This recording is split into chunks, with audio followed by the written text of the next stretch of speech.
reading this evening is from the 23rd Psalm. It's our Hebrew lesson for today.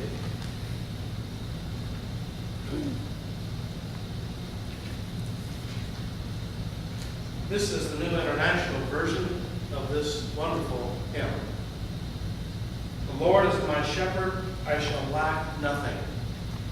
He makes me lie down in green pastures. He leads me beside quiet waters.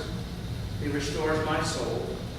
He guides me in paths of righteousness for his name's sake. Even though I walk through the valley of the shadow of death, I will fear no evil, for you are with me. Your rod and your staff, they comfort me. You prepare a table before me in the presence of my enemies. You anoint my head with oil. My cup overflows. Surely goodness and mercy, well, this says, surely goodness and love will follow me all the days of my life, and I will dwell in the house of the Lord. The Psalter responsive reading is in the order of service. Answer me when I call, O God of my right. You gave me room when I was in darkness, distressed. Oh, I'm not reading well. Be gracious to me and hear my prayer. How long, you people, shall my honor suffer shame? How long will you love vain words and seek after lies? But know that the Lord has set apart the faithful for himself. The Lord hears when I call to him. Now, if you do your homework, and if you go and check out the lectionary readings in advance, you will know that the lectionary reading that I'm going to offer is not the lectionary reading. I somehow imagined that the story of the woman at the well was what the lectionary reading was. So I went to work and did some research and plotted it out in my head. And when I went to do the order of service, wrong reading. But that's the sermon you're going to get. I'm reading from John's Gospel, the 4th chapter, verses 4 through 26. Now he had to go through Samaria. So he came to a town in Samaria called Sychar, near the plot of ground Jacob had given to his son Joseph. Jacob's well was there, and Jesus, tired as he was from the journey, sat down by the well. It was about the 6th hour. When a Samaritan woman came to draw water, Jesus said to her, "Will you give me a drink?" His disciples had gone to town to buy food. The Samaritan said to him, "You're a Jew and I'm a Samaritan. How can you ask me for a drink?" For Jews do not associate with Samaritans. Jesus answered her, "If you knew the gift of God and who it is that asks you for a drink, you would have asked him, and he would have given you living water." "Sir," said the woman, you have nothing to draw with, and the well is deep. Where can you get this living water? Are you greater than our father Jacob, who gave us the well and drank from it himself, as did also his sons and his flocks and herds?" Jesus said, "Everyone who drinks this water will be thirsty again. Whoever drinks the water I give him will never thirst. Indeed, the water I give him will become in him a spring of water, welling up to eternal life." The woman said to him, "Sir, give me this water so that I won't get thirsty and have to come here and draw water." He told her, "Go call your husband and come back." "I have no husband," she replied. Jesus said to her, "You're right when you say you have no husband. The fact is, you have had 5 husbands, and the man you now have is not your husband. What you have said to me is quite true. Sir, the woman said, I can see that you are a prophet. Our fathers worshiped on this mountain. But you Jews claim that the place where we must worship is Jerusalem. Jesus declared, believe me, woman, the time is coming when you will worship the Father neither on this mountain nor in Jerusalem. You Samaritans worship what you do not know. We worship what we do know. For salvation is from the Jews. And yet the time is coming, and has now come, when the true worshipers will worship the Father in spirit and truth. For they are the kind of worshipers the Father seeks. God is spirit. His worshipers must worship in spirit and truth. The woman said, I know that the Messiah, called Christ, is coming. When he comes, he will explain everything to us. But Jesus declared, I who speak to you am he. I'm trying to remember the other day how many sermons I have preached on this text, the woman at the well.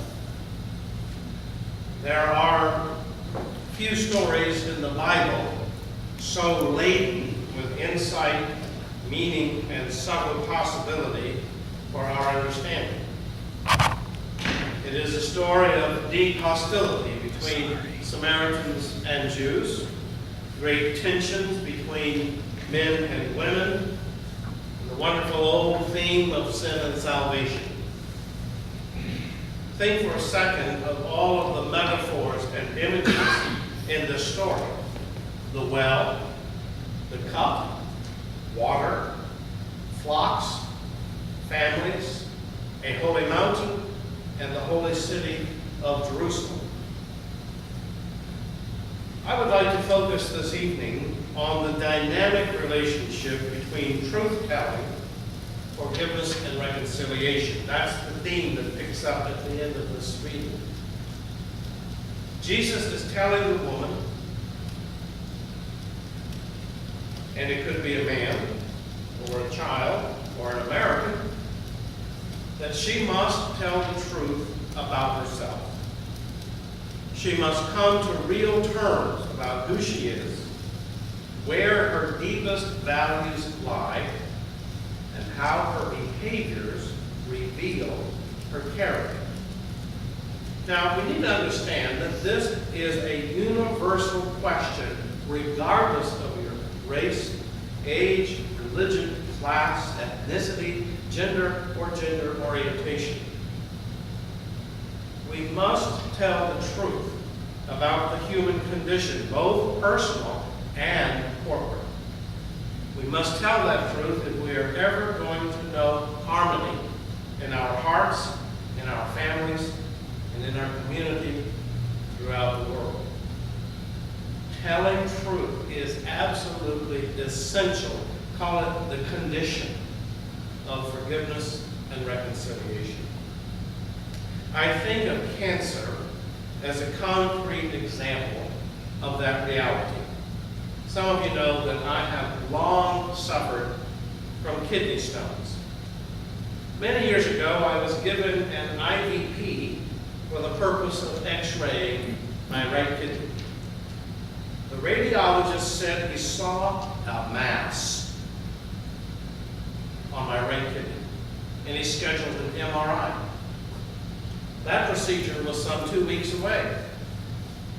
Initially, I was okay with that.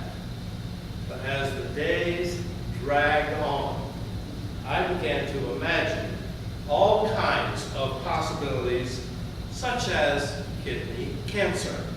Then I began to wonder if it had spread to surrounding tissues or down into the bladder. And by the time I went to the imaging center, I was sure that I only had weeks to live. Well, as it turned out, it was nothing more than a cyst. And guess what they do for that? Nothing. You see, the problem was I did not know the truth. Even had it been shown that I had cancer, a plan of treatment could not be determined until we had the facts. With every form of cancer, we have to know the truth about it before a treatment plan can be established. Whether it's going to be surgery or radiation or chemo or some combination of those. That is true even if the prognosis is fatal. When we know the truth, we can plan for the future, even if it's our last will and testament. But I say to you, we cannot come to any kind of hope without the truth. So it is with the human soul. We must speak truth about who we are, the depth of our moral character, and our behavior that exemplify our core values. This truth, this reality is found in every major religion that I can think of. For example, the Buddha taught the 4 noble truths about the human condition. The first truth is suffering happens. We had other words a few years ago, but suffering happens. If you are born, you will suffer. The second noble truth is that our suffering, more often than not, results from our cravings. We are attached to our desires, and we do everything we possibly can to satisfy those desires. Well, inevitably, craving and desire brings pain and misery. Third noble truth is that such mindless craving can be stopped. We can cease from the pursuits that hurt us. And the fourth noble truth lists the 8 disciplines that we must engage in if we're going to cease desire and suffering. It's called the Eightfold Path. And they include such things as right action, right speech, right livelihood, and so on. While we may not be Buddhists, please understand that the sincere effort of the Buddha is to recognize why we are so often in pain and how we might overcome it. The Buddha is telling the truth about who we are and why we suffer. Islam recognizes the fact that from our birth we suffer. The Quran speaks to the suffering caused by nature and the self-inflicted wounds that human beings perpetrate. The word Islam means submission, and from their perspective, all that we suffer in this life is a trial. It is a testing period for us in preparation for the life to come. For Muslims, death is just a door through which we all must pass if we're to enter the eternal home with God. In the meantime, we must submit to all of the challenges that life confronts us with, even as we try to create a just society. Another interesting fact about the Quran is the idea that God is the creator of every human being. All human beings, regardless of race, ethnicity, language, or geographical boundary, are created by God, and they are meant to be emissaries for a just social order. This is a Muslim concept known as Tawheed. Every human being has a shared and common creator, and our purpose in life is to create human communities of justice and moral practice. I dare say, that is another insight into the truth about human beings. It reminds us of who we are meant to be. I like to tell people, be the blessing that God created you to be. Now let's think about that. We do not always want to know the truth about ourselves. The Samaritan woman certainly did not, or at least she did not want to admit it. And let's face it, when we tell the truth about ourselves, well, we just might get embarrassed. Not only that, we might be embarrassed about not only what we have done, but what we didn't do. The Buddhist might remind us that our cravings for flesh, or food, or narcotics has led to divorce, or arrest, or ill health, or financial ruin, or all of the above. Muhammad's reminder of what God created us to be and what we really could be, well, that's kind of uncomfortable because we haven't done that very well. The truth about us is just not always fun. I fear we may be too much like the big burly man who visited the minister's home. He asked to see the minister's wife, who was well known throughout her community as being a very loving and charitable person. "Madam," he said in a broken voice, "I wish to draw your attention to the terrible plight of a poor family in our parish. The father is dead, the mother is too ill to work.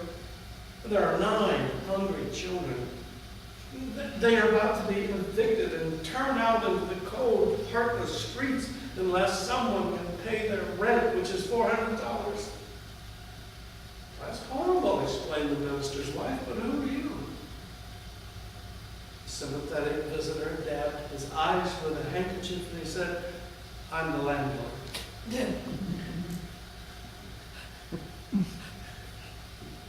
As Mark Twain once said, we are all like the moon. We have a dark side we don't want anyone else to see. We don't like people to see our dark side because we do not know what will happen to us if the truth is told. We are uncertain of the outcomes and the consequences. Can we be arrested or lose our job? Will our spouse divorce us, or will we lose space in our church and community?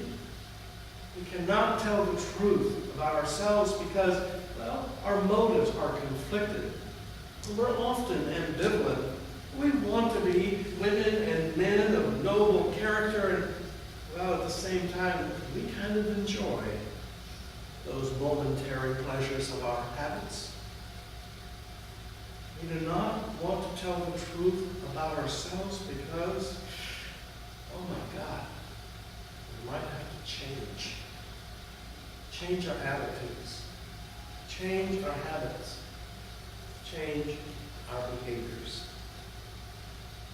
Jesus did not tell the woman at the well anything she did not already know about herself. Perhaps her multiple lovers were symptomatic of deep psychological scars from her childhood. Maybe she needed these various men for financial support. The fate of a single woman in first century Palestine was tenuous at best. Whatever the reason, her behavior stood outside the social and moral norms of her time. When Jesus observes that she has multiple lovers, she readily admits the truth. She said, "Oh, I can see, you're a prophet." But then she immediately tries to change the subject to the worship patterns of Jews and Samaritans. She does not want to dwell on the truth about herself. Jesus will not let her off the hook. He says that the religious practices of Jews and Samaritans is not really very important. A comparative religious study is really not the issue here, lady. God is not interested in the geography of your house of worship or your liturgical practices or what hymnal you sing from. God is more interested in the geography of your soul. The time has come, said Jesus, for authentic worship to be centered in spirit and truth. The only question is whether the Spirit of God moves freely through our souls, bearing truth to who we are and what God intends us to be. Now, there's something to understand here. When Jesus is using the word truth, he's not talking about some big abstraction in the the sky. I'm not talking about some complicated philosophical rendering of truth. The Greek word is aletheia, a word for truth that has many levels of meaning. Truth is understood here to mean that which is apparent, reliable, faithful, and righteous. Truth, you see, reveals the reality and the morality. Or to put it another way, truth suggests that the way things are and the way we should be acting given the way things are. Truth in the Christian context is the radical love of God in a very broken world. If, as Christians, we are claimed by the love of God, our behavior toward one another will be evident of that love. Our profession of faith will speak loudest in how we treat others. This, suggests Jesus, is the true worship. We read this word, aletheia, in the 8th chapter of John. Jesus is talking to the Jews and those who believed in him, and he said, if you hold to my teachings, you are really my disciples. Then you will know the truth, and the truth will make you free. That is to say, the teachings of Jesus is consistently the message that God's love is always about self-giving. Disciples understand that truth, the everyday reality of human need and the every moment expression of compassion, putting the needs of others above our own, assuming the role of servant, actively seeking the wounded and broken and bringing wholeness to them. That's the truth about God's love in Christ. That is our truth. That is our true worship. And such truth cannot even be thwarted by death. Let me show you.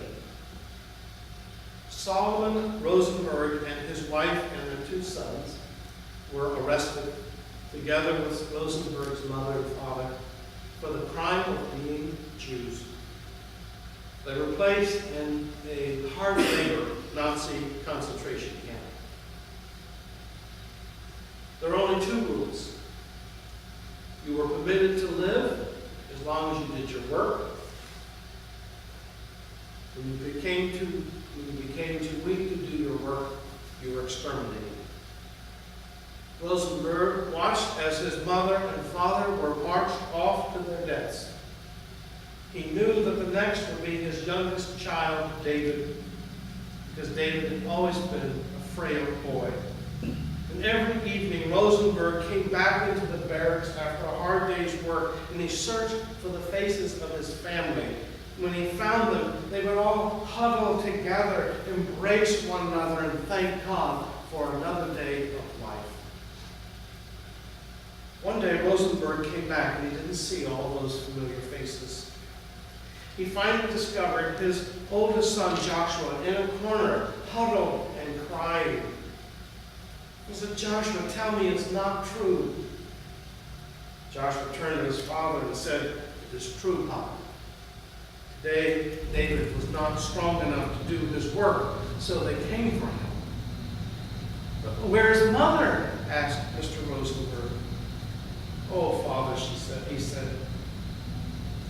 When they came for David, he was afraid, and he cried. So Mother said, "There's nothing to be afraid of, David."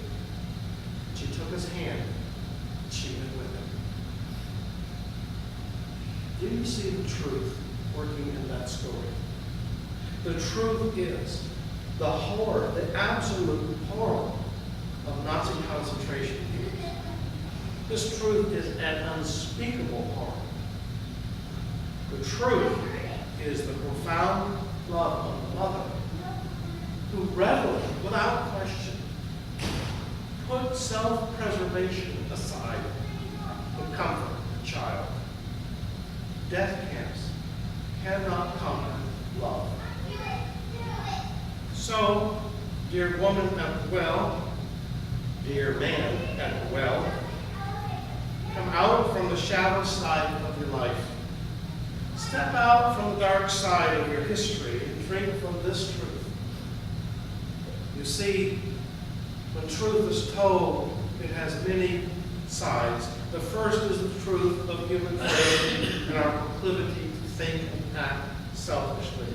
The truth is we will perpetrate all manner of suffering against others and ourselves. The second half of truth is that God's grace is never limited by our foibles. God's truth is greater than human limitation.